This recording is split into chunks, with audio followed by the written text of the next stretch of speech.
SNMPTN bakal mulai bentar lagi, sekitar bulan Desember Januari. Sekarang udah September, Oktober, November, Desember.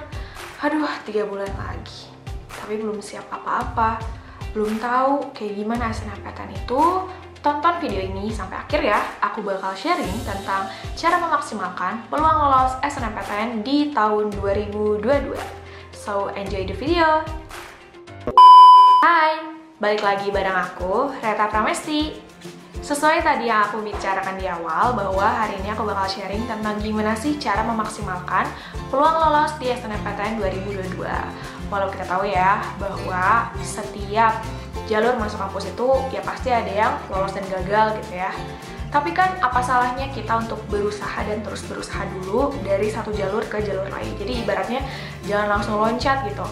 Kita tahu gitu kan bahwa setelah SNMPTN bakal ada SBMPTN, bakal ada juga jalur mandiri. Nah, kita maksimalkan satu persatu. Misalnya nih, ada yang bilang, aku udah nyicil belajar Kak SBMPTN dari sekarang, itu lebih bagus ya. Karena ketika kita mempersiapkan lebih awal, well prepared, juga semoga well result ya, hasilnya juga bagus. Tapi ketika kamu misalnya dalam perjalanan belajar, terus lolos SNMPTN, siapa sih yang gak bangga, siapa sih yang gak seneng kan? So, semoga video ini bermanfaat ya. Yuk, kita langsung aja masuk ke inti videonya. SNMPTN 2022, Seleksi Nasional Masuk Perguruan Tinggi Negeri tahun 2022. Aku sudah melewati SNMPTN ini di 5 tahun ke belakang ya. Jadi sebenarnya aku udah alumni juga, but I will share more about SNMPTN terus ya. Jadi aku pengen bantu aja teman-teman biar bisa lolos ke kampus impiannya. Semua hal yang aku bicarakan di sini ini berdasarkan pengalaman, juga berdasarkan riset ya. Jadi ini bukan suatu hal yang mutlak gitu. Jadi kalau misalnya ada kesalahan, nanti bisa untuk di-clarify bareng-bareng atau misalnya dikoreksi bareng-bareng juga, oke? Nah, seperti aku bilang bahwa SNMPTN itu bentar lagi guys. Memang ya, tidak berasa, apalagi buat teman-teman kelas 12 nih yang sekarang lagi sekolah gitu kan, walaupun online ya, tetap semangat. Banyak tugas pastikan, kayak maksudnya tuh hari demi hari tuh nggak akan kerasa gitu, nanti tiba-tiba Desember aja ya. Makanya semoga video ini bisa mencerahkan. Jadi ada beberapa hal yang perlu kamu tahu gitu ya untuk memaksimalkan peluang di SNMPTN 2022 khususnya, itu seperti apa. Nah, pertama yang akan aku bicarakan adalah tentang indikator penilaian SNMPTN. Nah, sebenarnya indikator ini tuh nggak pernah dipublish secara gamblang gitu ya, bahwa misalnya raport itu menunjang 50% untuk kelulusan, terus ketika kamu nggak lintas daerah juga bakal lebih besar peluangnya, enggak juga gitu ya. Nggak ada ibaratnya publikasi secara gamblang tentang hal itu. Cuma berdasarkan pengalaman kita bisa jadikan sebagai acuan ya. Acuan setidaknya bisa menjadikan gambaran bagaimana penilaian atau indikator penilaian panitia di SNMPTN. Nah, hal yang penting banget itu adalah yang pertama, tentang nilai raport. Nilai raport yang digunakan ini adalah nilai semester 1 sampai semester 5. Nah, jadi semester 6-nya tidak digunakan. Diusahakan ya, biasanya sih in average, yang lulus tuh yang nilainya cukup naik gitu ya. Walaupun memang tidak secara signifikan, tapi naik gitu dari satu semester ke semester lain, atau misal nilai menonjolnya juga naik ya. Jadi ya usahakan gitu di tiap semesternya itu naik. Terus gimana Kak kalau misalnya dia yang turun? Jangan khawatir juga ya. Tentunya pasti masih ada peluang-peluang lain gitu. Jadi jangan langsung down, langsung kayak punya mindset close gitu. Aku kayaknya nggak akan lolos SNMPTN, deh aku udah menyerah aja kayak gitu ya. Karena kan namanya juga manusia, kita terus berusaha aja. Ketika misal, oh iya nilai raport saya kurang, aku bakal naikin di faktor lain. Nah, ini faktor yang kedua. Faktor yang kedua adalah terkait dengan prestasi. Nah, namanya juga SNMPTN ya, Seleksi Nasional Masuk Perguruan Tinggi Negeri ya, berdasarkan undangan. Ini kualifikasinya juga memang ketat, jadi nggak hanya nilai aja secara akademik, tapi juga prestasi.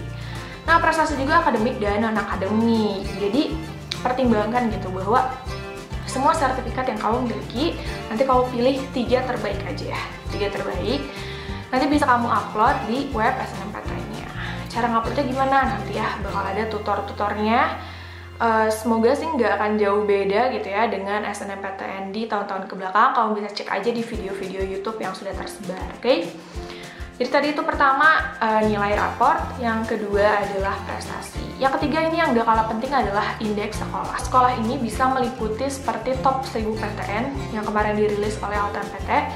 Juga ini data-data alumni di sekolah kamu yang lolos SNMPTN, baik di PTN maupun jurusannya. Menurut aku sih kayak lebih accurately gitu ya, itu adalah yang di jurusannya. Karena ketika di jurusan itu bisa compare gitu ya, bisa comparable-nya tuh lebih valid gitu. Ketika misalnya ada kakak kelas kamu dengan nilai 90 lolos ke FKG Unpad, nah kamu yang nilai 90 juga ya kemungkinan bisa lolos, apalagi kamu gak ada saingan di sekolah kamu gitu yang memilih jurusan tersebut ya. Namanya juga kita sedang memetakan gitu ya. Jadi ketika ada peluang tersebut, ketika ada data yang menunjukkan bahwa oh di sini ada yang lolos, di sini yang lolos, kita bisa jadikan sebagai acuan. Oke, nah itu tentang indikatornya. Sebenarnya ada juga yang lain ya, misalnya kamu juga harus menentukan gimana sih cara dalam memilih jurusan. Jurusan yang aku selalu tekankan adalah sesuai dengan minat bakat kamu, sesuai dengan keinginan kamu gitu, kedepannya tuh mau jadi apa, karena bakal relatable.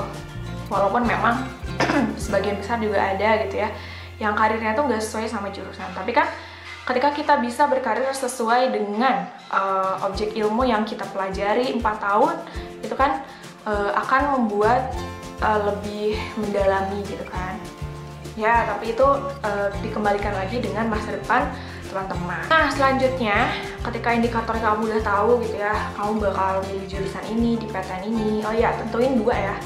Jadi jurusan dan PTN-nya itu jangan hanya satu doang, tapi ada ibaratnya back plan-nya, ada plan B, C, D, E, F, G gitu ya, yang perlu kamu siapkan. Nah nanti mendekati hari H, ketika kamu misalnya udah masuk eligible, syarat-syaratnya, dokumen-dokumennya itu jangan sampai ada yang salah ya, please banget ini mah. Karena hal sepele juga ada yang membuat nggak lolos, sayang aja gitu kan. Udah melewati 3 tahun yang panjang di kelas 12, udah dinyatakan eligible, tapi pada akhirnya nggak lolos gara-gara kesalahan simpel. Itu bener-bener kepikiran banget gitu ya, mungkin sampai tua gitu bakal diingat, oh ya gue dulu nggak lolos gara-gara salah upload foto gitu kan. Sayang aja gitu, ibarat kita membuang peluang dan kesempatan, oke? Nah, jadi sebenarnya itu sih faktor-faktor penting yang bisa dimaksimalkan buat lulus SNMPTN. Yang terakhir juga ini nggak kalah penting adalah kita berharap sewajarnya. Yang maha menentukan kan yang maha kuasa ya. Dan maksudnya nggak ada yang secara mutlak tahu gimana penilaiannya selain panitia dan Tuhan yang maha kuasa, selain rezeki juga gitu kan. Jadi udah berharap sewajarnya. Kalau misalnya belum lolos ya udah, keep on going aja terus. Masih ada jalur lain, SBMPTN, masih ada jalur lain, jalur mandiri, atau mungkin kamu punya kesempatan gitu ya dapat beasiswa ke luar negeri, bisa sekolah di sekolah-sekolah terbaik dunia kan. Kita nggak ada yang tahu gitu kan masa depan seseorang tuh ketika gagal tuh ada gitu ternyata hadiah di baliknya ya. Oke, so gitu aja cuap-cuap aku tentang tips memaksimalkan SNMPTN di tahun 2022. Semoga teman-teman pejuang SNMPTN bisa mendapatkan pencerahan dan bisa lolos di SNMPTN 2022. Jangan lupa buat ikut program-program aku yang aku suka buat bareng mentor-mentor di @mentorluluskampus. Kemarin kita udah analisis data sekitar 10 ribuan ya, sekitar ya 8-10 ribuan. Dan alhasil itu masih sampai semester 4, nanti semester 5-nya kita juga bakal analisis, jangan sampai ketinggalan. Dan juga nanti kita bakal analisis juga tentang minat bakat. Dan masih banyak program-program lain. Ada juga nanti olimpiade ya, beberapa bulan lagi. So, jangan lupa ikutan dan tetap maksimalkan peluang yang ada. Tetap semangat, keep on going. Thank you for watching. Kalau misalnya kamu ada saran konten lain atau pertanyaan ya, pertanyaan-pertanyaan seputar SNMPTN dan PTN lainnya boleh aja drop di kolom komentar. Thank you and bye!